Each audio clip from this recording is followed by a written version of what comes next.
Have you ever realized your family had already decided what your life was worth, while you were still fighting to stay alive? Mine made that decision on a Tuesday morning. Not with words, not with tears, with boarding passes. While machines kept me breathing in the ICU, my wife, my 2 adult children, and even my younger brother argued over one thing: whether they'd still make it to their Caribbean cruise if they left the hospital right then. I wish I were making this up. My name is Daniel Carter. I'm 63 years old, and for 30 years I built a construction company from nothing but borrowed tools, 14-hour workdays, and a promise to give my family the life I never had. Every vacation, every college tuition, every birthday, every mortgage payment, every opportunity they enjoyed came from years I spent missing holidays so they wouldn't have to. I thought sacrifice created loyalty. I was wrong. 3 weeks before all this happened, I collapsed during a charity golf tournament. Massive internal bleeding, emergency surgery, complications. By the time I woke up, I wasn't in a normal hospital room. I was in intensive care. The doctors weren't promising anything anymore. And my family? They acted devastated. Whenever someone was watching, the first clue came from a nurse named Emily. She thought I was asleep. She leaned over and whispered, "Mr. Carter, I'm so sorry." I couldn't answer. The breathing tube made sure of that, but I heard everything. She quietly adjusted my blanket before saying something that still echoes in my head. "They only stayed 20 minutes today." 20 minutes. My wife had spent longer choosing curtains for our beach house. Later that afternoon, I heard my son Ryan. "Dad would want us to go." My daughter Ashley agreed immediately. "The trip isn't refundable." Then my wife, the woman I'd loved for 38 years, actually laughed. "He probably won't even know we're gone." Silence. Then my brother asked, "What if he dies?" My wife answered without hesitation, "The hospital will call." Those 5 words hurt more than the surgery ever could. They all walked into my room wearing matching cruise shirts. Bright blue. Palm trees. Smiling faces. My daughter kissed my forehead. "We'll be back in 7 days." 7 days. The doctor hadn't even promised I'd survive the next 24 hours. They posed for selfies in the hallway, then left. No tears, no hesitation, just rolling suitcases. I watched them disappear through the ICU window, completely alone. Or so I thought. About an hour later, someone else entered my room. Not family, not a doctor. It was my attorney, Michael Lawson. He looked at the empty visitor chairs, then at me.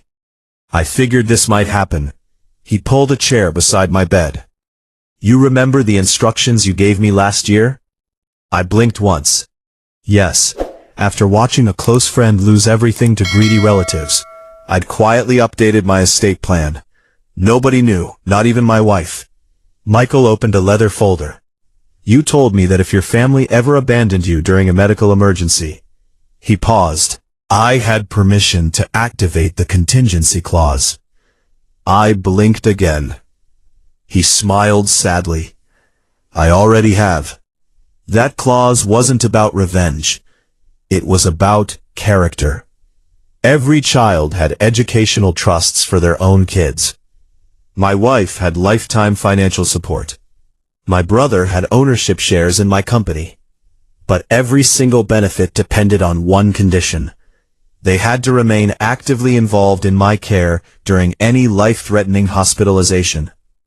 If they voluntarily abandoned me, everything changed. Their inheritance wouldn't disappear. It would be redirected to the employees' emergency fund, children's hospitals, and veterans' housing programs I'd quietly supported for years. Michael leaned closer. The paperwork became effective 37 minutes after they boarded the ship. 5 days later, something happened nobody expected. My condition improved. 2 days after that, I was sitting upright. Weak, but alive. The morning my family returned from their cruise, they rushed into my hospital room carrying souvenirs, smiling, talking over each other, until they saw Michael standing beside me. My wife frowned. "What's going on?"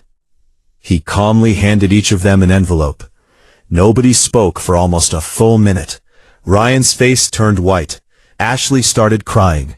My brother read every page twice. My wife looked at me like she'd never seen me before. "You changed the will?" I finally spoke. My voice was barely louder than a whisper. "No, I honored it." She didn't understand, so I explained. "I never asked for perfection. I only wanted to know whether my family believed I was worth missing a vacation." Silence. Then my son whispered, "We made a mistake." I nodded. "You did. But mistakes reveal priorities." 3 months later, I retired. The company was sold to the employees through an ownership trust. The Children's Hospital received millions. Veterans finally moved into a housing project that had waited years for funding. As for my family, they weren't left homeless. They weren't left starving. They simply had to build their own future. The same way I built mine. Sometimes people think revenge means destroying someone. I've learned something different. The strongest revenge isn't taking everything away. It's refusing to reward betrayal. Because money can rebuild a life. Trust rarely does. And if your family only stays when there's something to inherit, then they were never protecting your future. They were protecting their payday. The day my lawyer walked into that ICU, I didn't lose my family. I discovered I never truly had one.